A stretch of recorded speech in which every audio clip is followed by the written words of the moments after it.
Entonces, primero vamos así como que de general a la más específica Ya, y con tres preguntas que se relacionen como que al futuro o consejos. Ok. La primera, ¿crees que es importante la audiencia realizar una película y por qué? ¿Sí o no? yo ¿Por creo que qué? es súper importante tener una cierta conciencia porque de la audiencia. Yo creo que una de las cosas que pasa mucho en Latinoamérica es que tenemos esta idea del... Está mal llevada idea, porque no creo que es así realmente, pero la idea del cine de autor, de que haces la película para ti mismo y terminan siendo películas súper personales, donde hacemos cosas por caprichos, sin pensar en ritmo, sin pensar en que sea satisfactorio el final de la película. No tiene que ser un final feliz, pero satisfactorio, que se cierre al menos. Entonces hacemos un montón de cosas por caprichos, sin pensar en que hay una audiencia que va a reaccionar a eso. Y eso a la larga, que creo que es lo que le pasa ahora al cine ecuatoriano, que los cineastas no quieren ver, eh, hay como una noción de que el cine ecuatoriano y el cine latinoamericano no es satisfactorio en este país, ¿no? El latinoamericano en otros lados puede ser maravilloso, pero acá es como que yo creo que el común de los mortales, que no está vinculado al mundo del cine, tiene como una perspectiva muy negativa por ese tipo de cine, es como un efecto a largo plazo. Lo digo porque yo pregunto y es como, de nuevo, y tiene que ver con la publicidad, tiene que ver con todo lo que estamos hablando, ¿no? Pero no sabes qué te va a salir. De vez en cuando hay una película ecuatoriana buena, pero hay tantas que han hecho lo que les ha dado la gana, que es como una aventura pagar una entrada al cine para ver una película ecuatoriana. No sabes qué te va a tocar, si va a ser una cosa contemplativa, aburrida y que no cierra, con ínfulas filosóficas que tal vez ni siquiera están ahí. Ok. ¿Ya terminaste con esto? Ok, Sí, ya me ok, desahogué. ok. Ok, la segunda, ¿cómo describirías la situación actual de la promoción de las películas ecuatorianas? Precaria. Ok, O sea, te digo sin decirte el nombre de la película. Yo ahorita estoy hablando con una persona que está por estrenar una película ecuatoriana y si fuera mi película, yo le diría no estrenes ahorita, porque el man no tiene un centavo para hacer promoción. Entonces va a estrenar lanzándolo al cine y eso es como medio hacerte harakiri, porque, digamos, parte de tu presupuesto, al rato de levantar el presupuesto para la película, debería estar incluido el tema de la promoción. Entonces es como un problema en dos partes. Por un lado, que no estaba presupuestado, que luego te toma de sorpresa. Y dos, y es una mentalidad muy ecuatoriana, que creemos que la única manera de financiar esto es a través de los fondos del IFSI. Entonces, los fondos de distribución son bien pequeños y salen muy de vez en cuando, y eso hace que un montón de gente estrene a la maldita sea. Y eso, hablándote de cineastas grandes, ¿no? O sea, no, porque hay esos otros así que dicen como, no, de nuevo el tema de la audiencia, ¿no? A mí lo que me importa es que me vea la gente, no quiero ganar plata de esto porque tenemos esta cosa autoproclamada de mártir económico. Entonces lo voy a subir a YouTube. Y es como, hijo de madre, ese nivel, no sé decir, ese nivel de cineastas que creen que lo que importa es que alguien vea lo tuyo y aunque sea lo subes a YouTube, es un problema, porque queman así las películas, porque no tienen esta noción, de nuevo, es como que todo viene unido, no tienen esta noción de que debe haber un presupuesto, de que es un proceso, de que por más amor al arte, si es que subes en YouTube y nadie ve, tampoco estás ganando nada, ¿no es cierto? En vistas. Necesitas que la gente vea y para eso tienes que promocionar y hacer un evento y, y no sé, sea cine o sea streaming, pero tener una plataforma, una ventana de exposición y que la gente sepa que estás ahí. ok. Me parece que respondiste un poquito la siguiente, pero tal vez otros principales desafíos que enfrenta la promoción de las O sea, puedo películas en decírtelo Ecuador. así en condensado, es un tema de Ujú, presupuestos. O sea, estrenar ujú. una película cuesta, no está presupuestado. Muchos cineastas de acá, incluyéndome cuando estrené Tallos, es como que de repente el rato que ya tienes la película acabada, recién te das cuenta que te toca enfrentarte a esto y te coge la de primerizo. Entonces no estaba presupuestado. Yo tuve la suerte de que yo sí gané un fondo de distribución en el IPSI, pero fue súper apretado. ¿No es cierto? Ya viendo cómo funciona, porque esa es otra cosa que funciona diferente en Ecuador que en otros lados del mundo. O sea, tú vas donde un cineasta independiente en Estados Unidos, por ejemplo, y la lógica todos tenemos la misma, ¿no? Hay que ir a festivales para darte a conocer, pero la idea de que en el festival consigues un agente de ventas, el agente de ventas te lleva al distribuidor, el distribuidor te compra y se encarga. Entonces tienes una empresa que se encarga de distribuir películas, que se encarga, tiene esta noción de que hay un presupuesto de publicidad, de que tienes que hacer bulla para lograr recuperar lo que cuesta. Eh, en cambio, acá en el Ecuador, de nuevo poniéndote el ejemplo de esta persona con la que ando hablando, son ellos mismos, son la gente que produjo el corto, la peli, que ahorita está buscando cómo distribuirla. eh, y que eventualmente se va a frustrar y lo va a estrenar debería ya haber un tráiler ahorita. Ya debería haber un tráiler en redes sociales, considerando cuándo se va a estrenar esta película, ya debería estar sonando, ¿no? Cuando tú ves el caso gringo versus el caso ecuatoriano, para toda película, bueno, de nuevo, es un tema de presupuesto porque se gasta lo mismo que la peli que hace en publicidad, pero tú siempre has visto dos o tres trailers de la película antes del estreno. Entonces tienes una idea de quiénes salen, de qué pasa. Y acá no. Eso toma plata y toma tiempo y acá nos faltan ambas cosas por no planificar. Eh, O por pensar que te estás vendiendo, por pensar en que tienes que sacar plata y marketeo y toda esta parte que los cineastas hippies, artistas no les gusta. ok. Bajo tu experiencia, ¿cómo se manejan los estrenos de películas ecuatorianas en comparación de las películas extranjeras? Es lo que te decía, ¿no es cierto? Es impresionante. Y eso que ahorita ya tienes un par de ejemplos de casos de gente que ya no está haciendo lo que te voy a decir, ¿no? O sea, tú ves el ejemplo, ponte del Rezador que mencionaste hace un rato. El Rezador está al menos en dos plataformas ahorita. El Tito Jara sí está haciendo el proceso, sí tiene probablemente un agente de ventas, de alguna manera llegó a Prime y HBO, porque está en Prime también ahora. Eh, HBO no sabía. Ah, sí, de hecho fue la noticia porque fue la primera película ecuatoriana por ser comprada, sí, ecuatoriana en general, en ser comprada por Max cuando todavía era HBO. El chiste es sí, que ahora se es que venden, subvenden, solo me enteré de Prime Video. Ajá. no sé cómo pasó eso, pero ahora está en Prime también.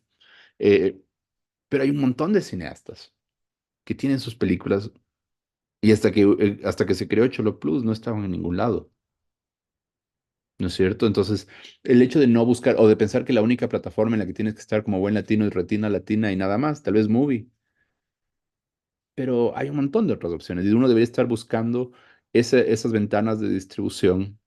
Y para eso necesitas un agente de ventas. Y la gran mayoría, para responder la pregunta, de estrenos de ecuatorianos no se manejan con una persona que se encargue, que sepa de distribución, sino que lo hace el mismo cineasta con sus propios recursos que son escasos y que por lo tanto no invierte en publicidad, no hace una campaña y simplemente bota la película a salas y ya. Salas en el mejor de los casos. Ok, vamos con la siguiente. ¿Qué tipo de colaboración existe entre los cineastas, distribuidores y medios de comunicación para promocionar películas ecuatorianas? Según lo que lograste observar en tu O sea, conversación. Ujú. ponte medios de comunicación. Odio ser quejoso en estas cosas, pero ponte mi experiencia con los medios de comunicación en mi estreno, ¿no? O sea, ¿cuál es el apoyo? Que te hagan una pequeña nota sobre la película, que eso es bacán y está bien. Y sí es chévere que, digamos, tal vez de eso sí he oído que es diferente en otros lados, de acá en Ecuador, si invitas y sí aparecen, pero no con el peso que deberían darle. O sea, yo tuve medios que fueron súper bacanes conmigo, tuve medios que, o sea, pongámoslo en números. Cuando hicimos la rueda de prensa, porque yo sí hice una rueda de prensa de lanzamiento de la peli, invitamos, creo que eran como 20 medios y aparecieron cuatro. Entonces fue medio, sí, no está, digamos, te apoyan y cuando ya logras el contacto son bacanes, pero un estreno de una película ecuatoriana no está en el top de la lista de prioridades, ¿no es cierto? Eso es una cosa que toca trabajar. Distribuidores en Ecuador, los que son distribuidores en Ecuador es la pregunta. O en Ecuador, no sé qué entendemos por distribuidores, porque de distribuidores que distribuyan películas ecuatorianas son contados con los dedos de la mano, ¿no es cierto? De ahí la mayoría de distribuidoras de acá son gente que importa películas, que distribuye de ciertos estudios o de ciertos para los cines. No sé los números, porque creo que hay una que dejó de existir, ¿no? Pero creo que hay tres distribuidoras de películas ecuatorianas. O sea, hay una que es la de la Steffi Arregui, tal vez fue tu profe, en alguno de los talleres. La Steffi distribuye. Yo pensé en hacer el estreno con ella, pero me salía más caro. Y de nuevo, por un tema de recursos, fui por otra opción. Además, era más tenía más lógica también como lo planteaba la otra persona con la que hice la distribución. Pero no es una distribuidora, ¿cachai? Es una persona que se encarga de armarte el evento, de que tiene un par de contactos con streaming, con canales, y lo que hace es de mediador más que de distribuidor como tal. A la final, uno mismo hace de distribuidor. Me contaron de esto es chisme que me contaron la semana pasada. Me contaron que hay esta otra chica productora ecuatoriana súper reconocida. Yo no le conozco en persona, de hecho, he oído el nombre toda la vida, no sé qué cara tiene. Eh, Me contaban que es una chica que está haciendo ahorita unas negociaciones porque, por ejemplo, Multicines está comprando películas para distribuirlas como distribuidor, Multicines. Si ven potencial en tu peli, te pagan un número, un mínimo garantizado súper alto. Alto para el promedio ecuatoriano, no súper alto. Eh, Me hubiera encantado que me paguen eso. Y en teoría ellos corren con toda la campaña y toda la cosa y le hacen ruido en el cine. Pero hasta donde sea han comprado tres o cuatro películas. Sé que una de esas películas es Los Wannabes, Perdón entonces que te habría que ver. interrumpa, es películas netamente ecuatorianas. Sí, Ok. que me parece una cosa muy loca, porque Los Wannabes entiendo ya. Los Wannabes es una comedia, es medio thriller, es más comedia que nada, ¿no es cierto? Es una película vacancísima. Eh, Uno ve esa película y dices, claro, puedo pagar hasta tanto porque probablemente en taquilla esto va a generarme tanto. Las otras películas que me contaron en esa lista, no voy a contarte cuáles son, pero eran películas como muy jodidas, así como que dices, no entiendo por qué pagan tanto, no entiendo cómo les vendieron esa idea, porque son películas que, volvemos a la otra pregunta, de que no estaban conscientes de una audiencia, que son súper lentas, que son súper raras, que no son por ningún lado películas medianamente taquilleras. Entonces no sé cuánto tiempo dure esto, porque Multicines creo que se ha arriesgado con películas muy artísticas. Y eso, que es una tontera, porque no es que está mal que haya cine artístico. El problema es que si pagaron tanto y se gastaron sus primeras cinco películas en comprar cuatro que no les van a rendir, capaz que ahí llega esta idea de multicines. Me parece súper raro eso. Pero bueno, eso es un chisme que me contaron. Habría que ver con el, no sé, con el Santiago que te cuente si es que es cierto esto de que le compró multicines. Ok. Eh, Creo que te faltó de entre cineastas. ¿Hubo una colaboración, algo entre el gremio que tú estás, o tal vez no fuiste parte, o pues, eres parte de? No, en mi caso no. O sea, gente que trabajó en mi película, que son cineastas, pero no, así como decirte, me uní con gente de otra película que me contaron de sus experiencias. Tal vez sí le pregunté a alguien, la verdad no me acuerdo, pero me invité a un montón al estreno y no fueron. También era pandemia, ¿no? Mi caso es medio así, sui generis en eso. Pero entre cineastas yo siento que no. Lo que sí pasa luego es que cuando ya estrenas una película se te abren un par de puertas y te apoyan, pero es un poquito después, no en el estreno en sí. Como ponte, la gente de Heda me llamó después. Ejeda es como este gremio del audiovisual que se encargan de cobrar tus derechos de autor y de tener que todo esté en regla. Son vacancísimos, es lo máximo Ejeda. Porque mi película estuvo nominada para los premios Platino, o sea, llegó hasta el shortlist. Entonces, bueno, primero Ejeda me contactó para promocionar mi película de esa manera. Son abogados, no son cineastas. Entonces no es del todo la respuesta a la pregunta, pero es un gremio de 80 directores, creo que son de acá, que está unido con estos abogados y te hacen esta recolección de derechos de autor, te mandan un cheque una vez al año, es maravilloso. Te mandan un regalo en Navidad. Y claro, eso, para poder entrar a Ejeda tienes que tener una película acabada. Eh, ¿Qué más se me abrió después? Por los premios Platino, bueno, y los premios Colibrí también, que también es organizado por Ejeda. Eh, el gremio de documentalistas, pero es una... Yo me salí del gremio de documentalistas porque era solo gente peleándose en una pugna de poder medio pendeja interna. Entonces, decirte que me apoyaron, estuve en dos reuniones y me tomó 10 mails de hacer que me saquen de su lista porque no quería ver cómo se peleaban, me daba pereza. Entonces, sí, no sé. Ok, vamos con la siguiente. ¿Cuál fue tu rol y tu experiencia al estrenar tu película en términos de promoción? Bueno, yo empecé 3 años antes del estreno de mi película, yo empecé a preocuparme. Tal vez me preocupé antes, pero digamos, hace 3 años antes de cogí las riendas del asunto. Me compré un par de libros sobre distribución, que no hay tantos, ¿no es cierto? Distribución independiente. Empecé a entender cómo es el proceso en los mercados de cine.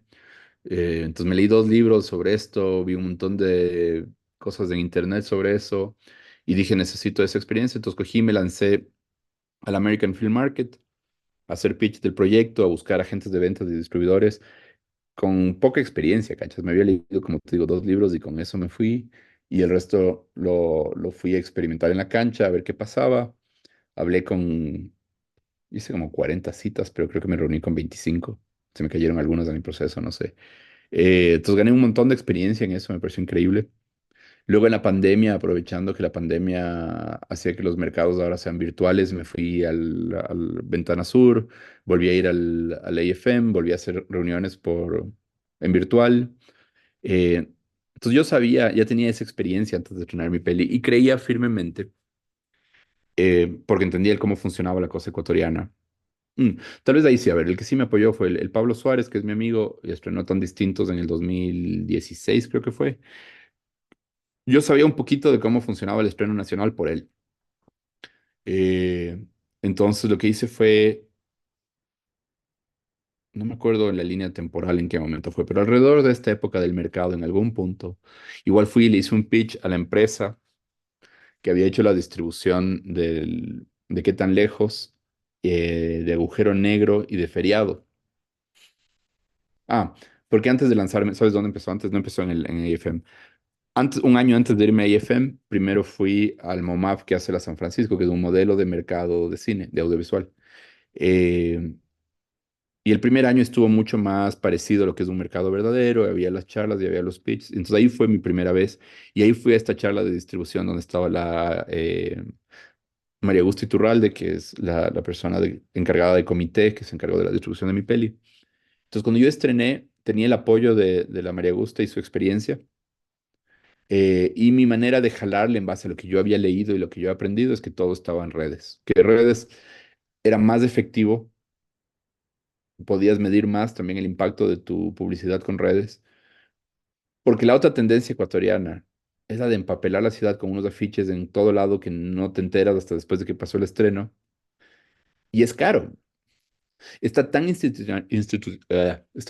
es tan común esto, ya me trabé, es tan común esto que incluso hay un tipo que se encarga de hacerte grafitis y pegadas de afiches para todas las pelis acá. Es del mismo tipo, siempre, porque ya le contratan. ¿Ya? Y me parecía caro y por esa plata podía mandar una pauta en redes mucho más efectiva. Además de mi lógica de mi película, es que mi nicho de, porque es una de las cosas que leí en estos libros, tú no tienes que apuntarle a todo el mundo, o sea, no se trata de hacer una campaña que le llegue a todo el mundo masiva porque no te da el presupuesto. Lo que tú tienes que hacer es pegar en el target específico, en el primario de tu nicho de la película y dejar que esa gente se vuelva evangelista de esta historia con secundarios y terciarios, ¿no es cierto? Entonces mi lógica era que mi película tiene que ver mucho con teorías de conspiración, con Internet, con Facebook, con YouTube. Entonces empezamos a manejar, en lugar de gastar, como te digo, en empapelar, hacer afiches y poner vallas. Las vallas me hubiera encantado, la verdad, tal vez en lugares clave, no sé, más caro. Sí lo pensé, al menos unas tres así. Pero en lugar de eso, hicimos campaña en redes sociales, hicimos un lanzamiento del tráiler, hicimos unos detrás de cámaras que se iban subiendo semanalmente en redes, hicimos toda esta campaña para volver locos a los de teorías de conspiración, diciendo que firmen una petición de que se revele la verdad. Entonces te das cuenta, les volvías de evangelistas, los manes compartían esto, así, no, es que tiene que salir esta película de tallos y compartían, y nos fue súper bien con esa campaña, eh, dentro de lo posible porque era pandemia.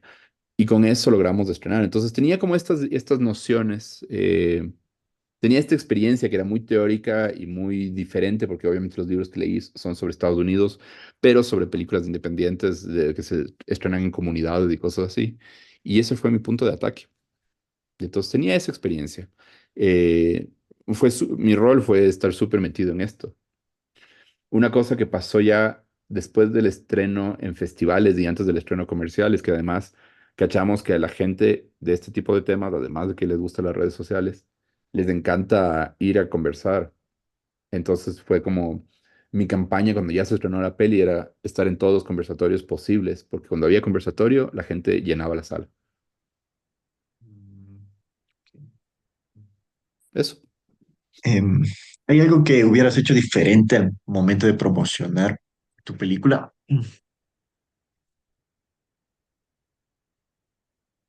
¿O crees que igual también se vale que todo quisiste No, sí hacer? hubiera hecho, o sea, de ley hubiera hecho cosas diferentes.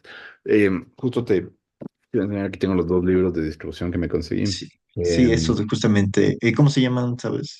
O sea, no sé, como, te sale, a mí me sale al revés desde acá. Pero uno se no, no, llama la Guía Independiente de Distribución de Películas y el otro es Pensando Afuera, la última guía para distribución de películas. ok, ok, con eso es suficiente, gracias. Entonces, ¿qué hubiera hecho diferente? No me acuerdo en cuál de los dos libros, pero en uno hablan de, justo en el que hablan de lo de los targets que te decía, había uno que decía que su documental era sobre algo de deportes universitarios y que el tipo se dedicó a distribuir la película haciendo funciones gratuitas, ponte en universidades o en escuelas, en secundaria, no sé cómo era la cosa.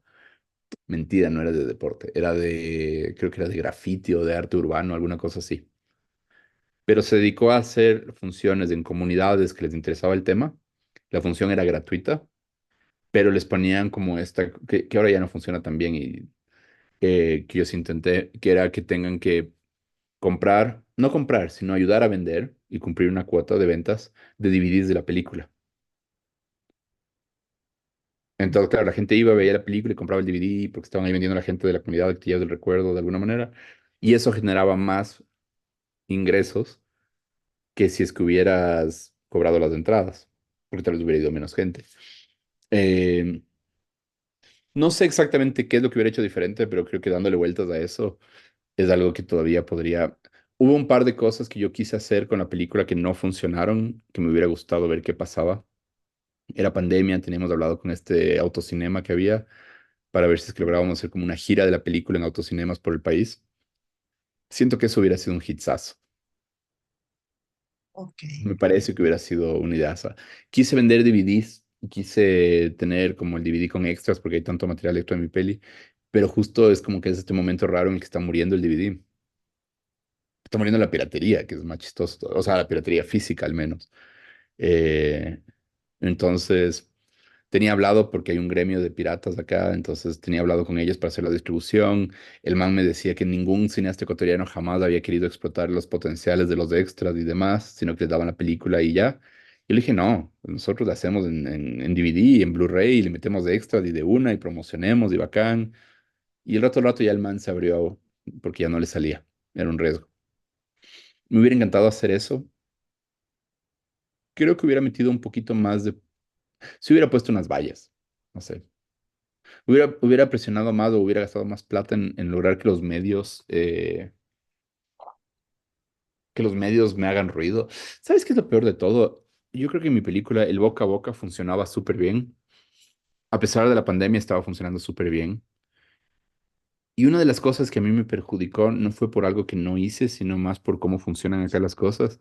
Y es que en el multicines, a pesar de que, en multicines de Cuenca específicamente, a pesar de que estábamos viendo súper bien en números y que en teoría con esos números deberían habernos mantenido en cartelera, para la segunda semana nos bajaron a un horario a la 1 de la tarde o 2 de la tarde, que es donde las películas van a morirse. O sea, esa hora, por más interés que haya, es bien difícil que vaya la gente.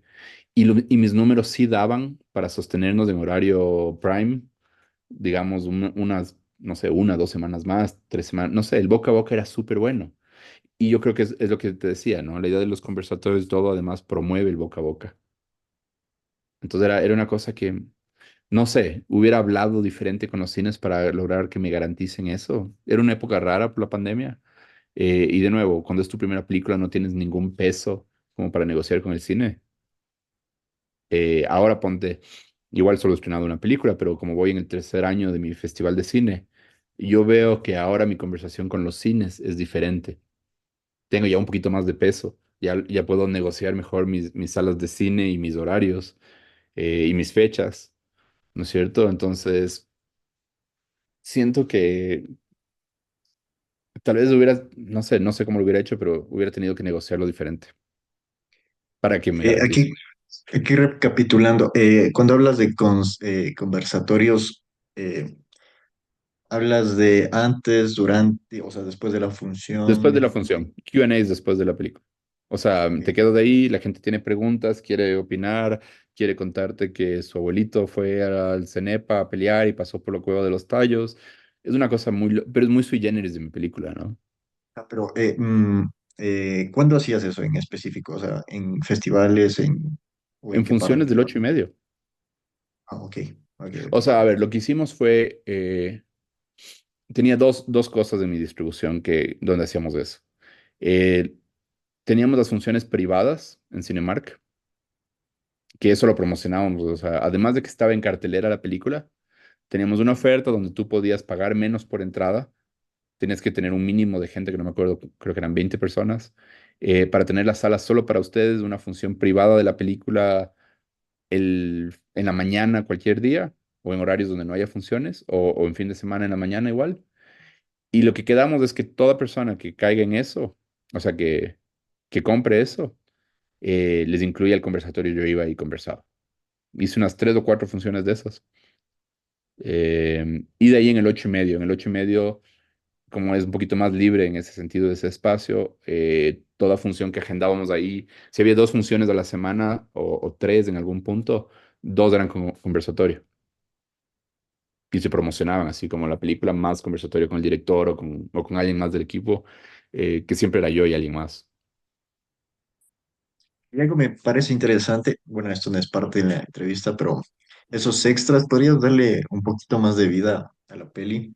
Eh, Tal vez si lo logras en alguna plataforma, poner esos extras en las redes de tallos. O sea, como que En un este reel así. punto, en este punto no sé. O sea, si es que se te ocurre.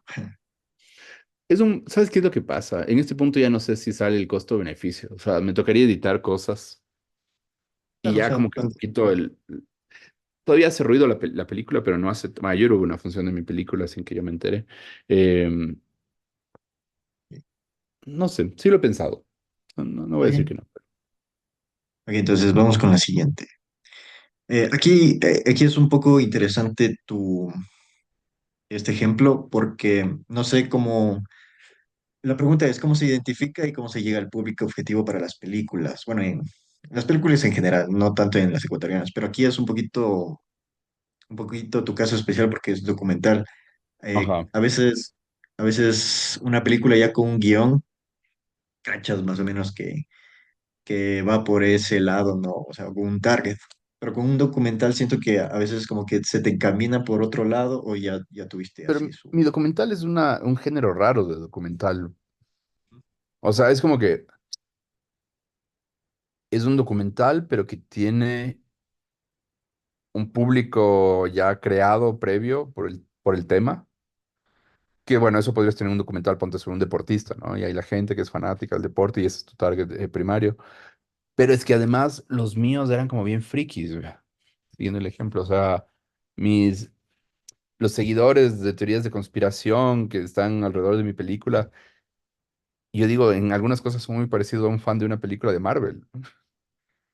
O sea, hay un imaginario creado y pelean por eso y se pelean en redes por esto. Em, entonces sí, es un documental, pero no es un documental así. Es un documental semi comercial, podría ser. Es como raro, no sé. ¿Cómo identificas el mercado? Identificando la temática y premisa y qué es lo que más peso tiene en la película. Siempre, y género, ¿no es cierto? El mío sí es documental, pero también es medio esta cosa de ciencia ficción por ahí, que vienen de la mano, y de aventura, ¿no es cierto? Entonces creo que alguna vez cuando decíamos esto, decíamos como el público, el target primario era esta gente metida de cabeza en este tema y en teorías de conspiración. Sean las dos cosas o sean por separado, pero ese es mi principal público. Un target secundario era la gente a la que le gustan los documentales o que les gustan las películas de aventura o que les gusta la ficción.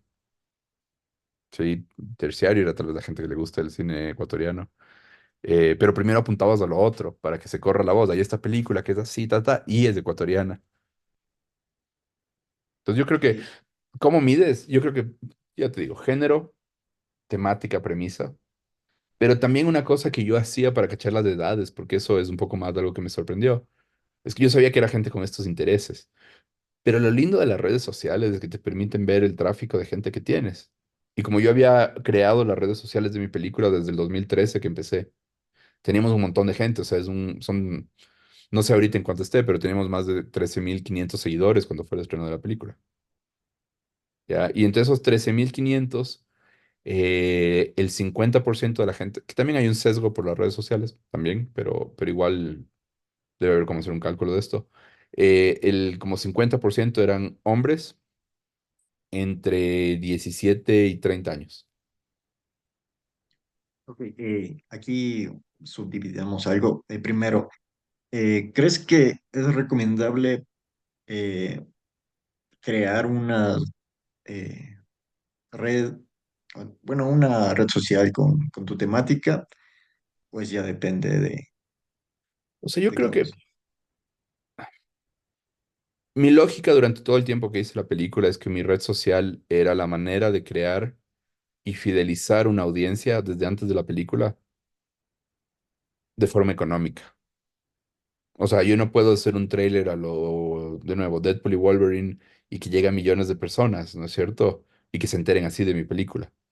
Pero sí puedo ir construyendo una cosita poco a poco, que implica mucho menos gasto, porque en realidad puedes pautar, puedes no pautar y ir ganando orgánicamente esos seguidores. Pero creo que es una manera de que la gente se entere de tu película. ¿No es cierto? O sea, Marvel le mete un montón de publicidad, entonces en poco tiempo te bombardean y sabes lo que va a pasar, sabes qué película está saliendo. El rato que tú desde el principio creas una red social, logras crear este vínculo con esta audiencia, con este target primario, logras identificarlo además, logras que ellos evangelicen sobre tu proyecto. Eh, Como te digo, toma más tiempo, pero es más barato. Entonces yo sí recomendaría. Y bien Y usada, otra ¿no? cosa. Porque hay un montón de películas ecuatorianas que tienen redes sociales pero no publican nada o publican cosas nada que ver. O te digo, suben un tráiler que no te dice nada y lo suben un par de días antes del estreno de la peli. He visto eso siquiera en 3 casos últimamente y es como en serio.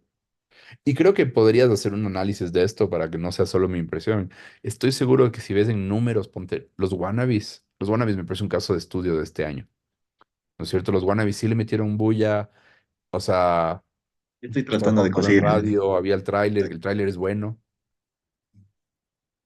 ¿no es cierto? trato de conseguir ajá, el contacto con el marketing. Ajá. ¿No tienes el contacto? No, estoy Te cruzo tratando el así contacto. como. Yo tengo el Ah, sí contacto. tienes. Sí Sí, tienes. sí, Ah, sí. sí, de una. Pero bueno, Yo, en continuando con realidad, tu. yo había visto el tráiler de los Wannabes como 2 años antes del estreno de la peli, porque estuve en esta cosa del Ips on Demand, que es una cosa de lo del Festival Europeo de Cine que hace el 8:30, que hacen como apoyo y desarrollo de proyectos. Y ahí le conocí al man. Bueno, le conocí antes en el MUMAF, pero ahí caché el proyecto y sabía de los Wannabes antes de que salga, como un año antes o un año y medio antes. Pero claro, cuando ya apareció la película, tenías el tráiler en todo lado. Cuando fue a los premios Platino, igual hicieron un montón de ruido. Y mucho de ese ruido fue a través de redes sociales. Entonces, ellos sí tenían una presencia en redes que me pareció interesante. Y el mejor ejemplo que te puedo poner de caso Ecuador, mucho mejor que el mío en realidad, a mí me parece que la María Gusta, con Comité, que son los que hicieron la distribución, te decía, de mi peli, en Agujero Negro, del Diego Araujo, hicieron una cosa increíble. Porque movían redes de un montón, había un reto del baile de la película. O sea, esa tontera no llegó a ser mega viral, pero tuvo su pegue y entonces por eso es una película que le fue bien, porque también supieron usar sus redes sociales. Y bueno, acabando con esta pregunta, tal vez utilizaste alguna vez funciones de prueba para tal vez un poco también direccionar en otras audiencias. Hice dos funciones de prueba. O sea, dos con público, hice tres. Una tercera fue con el equipo técnico de la peli, con un poco de gente de la peli en mi casa. Esa creo que fue la segunda que hicimos. Sí cambió, o sea, yo tuve una primera función de la película que fue tipo en el 2000, finales del 2017 tiene que haber sido. Y le hicimos en la Flaxo y por cosas de casualidad no estaba planeado. Terminaron yendo un montón de sociólogos, de antropólogos, de arqueólogos a ver el estreno de mi peli, o sea, la función de prueba. Y la reacción fue súper negativa. Porque era una versión de la película que era bien diferente a la que terminamos haciendo. Era una, tenía una editora en esa época que me propuso una cosa, y yo me dejé convencer y era como, sí era mi historia, pero era con un montón de recursos que no funcionaron. O sea, para no alargarte la historia, esta idea de repetir material de archivo, pero con diferentes significados, la gente no lo logró leer y se volvió aburrido. Y entonces acabamos la función y ni siquiera fue que nos dijeron nada al final. Antes de que nadie diga nada, solo sentías la sala y dijimos, no está funcionando. O sea, como que sientes que la gente se desconecta de la peli.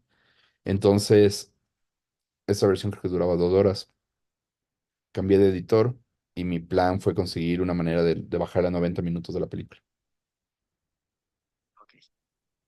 Bueno, eh, pasémonos a la otra pregunta. Creo que aquí ya respondiste un poquito hacia atrás, pero Ajá. ¿qué plataformas o medios consideras más efectivos para promocionar las películas en Ecuador, en tu experiencia?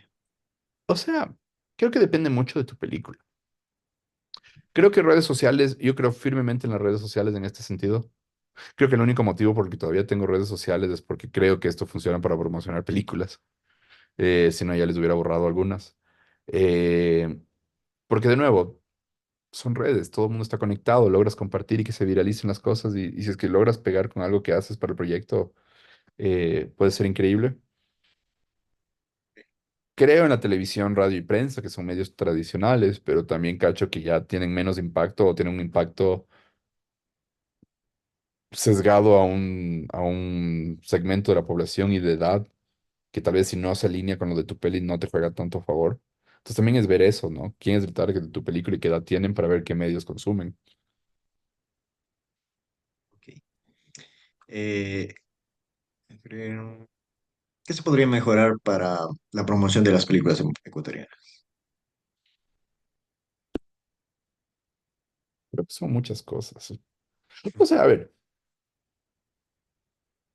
para O la mejorar la principal situación también. de todo el Ujú. cine ecuatoriano, lo primero que yo haría es, voy a decir, duplicar o triplicar el presupuesto asignado al fondo de distribución, Ok. tal vez abrirle 2 veces al año. Pero es que yo creo que no es la única manera, o sea, sí hay otras maneras y ahora con lo de los patrocinios, de los otros incentivos del clúster creativo, creo que hay un montón de alternativas, pero la gente es medio reacia porque son nuevas. Pero el hecho de que se le designe presupuesto a la promoción sería importante. La otra es un tema mental, es que yo, de ley me has oído contar esto antes y ya, perdón si ya sueno repetitivo, pero un montón de los problemas de la distribución y del cine ecuatoriano son razones mentales de la gente. O sea, que ponte, no quieren promocionar la película porque eso es malévolo y es venderse al sistema y es del maldito capitalismo o alguna socialistada así que se mandan. Entonces, claro, si es que no promocionas, no vendes. Y luego estás lamentándote de que Spider-Man se estrenó el mismo fin de semana que tu peli y te sacó la madre, pero todos sabíamos lo que íbamos a ver cuando compramos la entrada para Spider-Man, tu peli no. Entonces tal vez tenías que haber promocionado. El hecho de estar dispuesto, no solo por un tema de presupuesto, sino por mentalidad de estar dispuesto y saber que tienes que promocionar y vender y hacer bulla alrededor de tu proyecto para que se distribuya. Yo creo que si es que lográramos meter esa idea en la gente, se mejoraría un montón la distribución. Y tal vez por último, para garantizar que sí funcione, creo que si es que hace esas dos cosas anteriores, los números de las películas ecuatorianas van a reflejar un poquito más de fuerza y entonces va a haber esta tercera parte que sería que los cines estén más, es que yo no creo en las salas de cine también, ¿no? Estén todavía abiertos a distribuir. Porque el problema es que es todo un ciclo vicioso. El cineasta ecuatoriano promedio que no quiere promocionar porque su película tiene que verla todo el mundo, pero porque es buena, no porque la promociones. Entonces nadie fue a verla y entonces los números son bajísimos y entonces la sala de cine dice otra película ecuatoriana que me cuesta un montón de plata y no me genera nada. Entonces la próxima vez que viene otra película ya no quiero.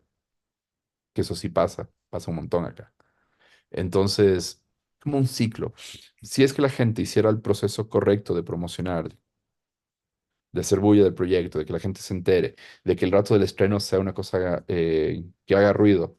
Sí, obviamente por medio de estar en festivales y que también ganen algún premio es bueno, pero no es la única manera, ¿no es cierto? De hecho, esa es la manera más difícil. Eh, Eso lograría que los cines, estén más abiertos al cine ecuatoriano. Y de ahí creo que el tema de las plataformas de la distribución, ¿no? Saber que también tienes que ver un agente de ventas, que tienes que ver afuera. eh, Tal vez las plataformas ecuatorianas que hay deberían también, la plataforma, porque ya marchó Cines, ella quebró. eh, Quebró hace un mes y medio, 2 meses. No, más en abril quebró. Y quebró porque nadie sabía que existían. O sabíamos los cineastas, pero no el público en común. Entonces, Cholo Plus ahorita que hace algo de ruido, no sé, yo siento que debería plantearse diferente. Hay un montón de cineastas ecuatorianos que ponen la película ahí solo como por ya decir tengo en algún lado, pero que no, ni le promocionan, ni... Yo sí creo que uno tiene que cobrar por lo que hace. De nuevo, la mentalidad de mártir que tenemos, de yo soy, por el amor al arte, hago las cosas. Entonces, como hago por amor al arte, no me promociono. Como hago por amor al arte, no quiero cobrar nada del streaming, entonces le pongo gratis, la gente no valora, no se entera. Claro, como estás gratis, no tienes plata para promocionarla tampoco. Entonces, todos son ciclos viciosos muy raros que parten de una cerrazón mental, me parece a mí. Eh, la siguiente pregunta de eso creo que ya la contestaste directamente. Ahora vamos con las dos últimas. De todo lo que has vivido, todo lo que sabes, conocimiento, experiencia, ¿qué oportunidades ves para el futuro de la industria cinematográfica ecuatoriana en términos de promoción y distribución? De verdad, yo estoy, a pesar de todo lo negativo que he dicho en esta entrevista, yo creo que estamos en un momento en el que si las cosas salen como deberían salir, hay un montón de oportunidades a futuro. Yo soy muy... A ver, tengo estas dos cosas raras, ¿verdad? Por un lado, estoy súper optimista por todo lo que está haciendo el clúster creativo, por todos los incentivos que hay ahorita, por el tema del 150 de patrocinio deducible de impuestos, por el Film Commission y los incentivos para que producciones extranjeras vengan acá. Eh, Todo eso me parece que puede ser positivo, aunque se demore un poquito, ¿no? Los incentivos para rodajes extranjeros entran en vigencia este año que viene. O sea, ya está la normativa, pero faltan los formatos, alguna cosa así ridícula que es lo que falta. Faltan los formatos para que la gente pueda aplicar a eso. Eh, entonces yo creo que eso va a generar un montón de empleo y puede generar un cambio de mentalidad. O sea, ahorita que estuve en Colombia el mes pasado en este laboratorio de cine fantástico, eh, es chistoso porque los colombianos decían, no, los colombianos no tenemos industria. Y comparabas con Ecuador y decías, no, los colombianos tienen industria, porque la gran diferencia, y yo creo que lo que hace que sea industria y no gente haciendo películas por separado, es que allá tienes como, el BAM tiene mucho más peso de lo que yo pensaba que tenía. Reconozco mi error en eso, el BAM es súper interesante, ¿no es cierto? El hecho de que por los incentivos que Colombia tiene para rodajes en 10 años, se han vuelto uno de los centros de producción para Latinoamérica. Y eso genera un montón de empleo. Entonces tengo la esperanza de que todo eso se traduzca acá al Ecuador, gracias a los incentivos, porque ahorita tenemos un incentivo que es más alto que el de Colombia, entonces en teoría deberíamos generar un espacio atractivo para que venga gente. Veía, ponte, tienen también canales de televisión más fuertes y eso también creo que afecta, pero tenía un compañero en un curso que tomé allá y el man me decía, yo soy continuista. Y si trabajas de continuista, el man me decía, sí. A veces en novelas, a veces en producciones grandes, a veces en producciones chiquitas, pero todo el tiempo estoy trabajando de continuista. Eso es industria. Porque consíguete un continuista acá en Ecuador que trabaje y que sea continuista de profesión. No hay. Hay gente que ha hecho de continuista, hay gente que tiene un poquito más de práctica, pero que pueda trabajar constantemente de eso, bien difícil. Entonces, la industria te permite que haya trabajo. Entonces, eh, si es que estos incentivos logran generar esas plazas de trabajo y esa... Es un poquito como abrirse al mundo. Yo siento que el tema es que, por más que vamos a festivales de afuera y lo que sea como cineastas ecuatorianos, eh, a nivel de producción estamos súper aislados acá, por más coproducciones que haya. ¿No es cierto? Es como que jugamos bajo nuestras propias reglas, de nuestro propio patio. A veces hay invitados que vienen de afuera, pero no más. El rato que ya hay como más industria y que ya empezamos a producir para gente de afuera, eh, el efecto es que se abren esos muros y ahí va a haber industria. Entonces, esa es la esperanza que yo tengo. y que eso genera un montón de plazas de empleo, que el hecho de tener una productora, no solo para producir lo que tú haces, sino para proveer de servicios de producción a producciones extranjeras, ahí hay industria. Entonces, ojalá pase todo eso. Yo creo que los incentivos son atractivos. Y creo que lo único que nos puede detener es la burocracia. Es como el capítulo de Los Simpsons. O sea, cuando van a grabar Springfield, ese es el miedo que yo tengo. Ok. Bueno, para finalizar, como te dije, esta investigación es de crear un plan de marketing, no tanto así como que funcione enteramente para las películas, sino sea una base con todas Ujú. estas experiencias y más para los futuros cineastas o los que van a estrenar su primera película. Entonces, ¿qué consejo le darías a los cineastas ecuatorianos que están empezando y quieren no asegurarse, pero sí quieren que lleguen al público, a un público más amplio? El consejo es que no hay peor trámite que el que no se hace. Siempre digo eso.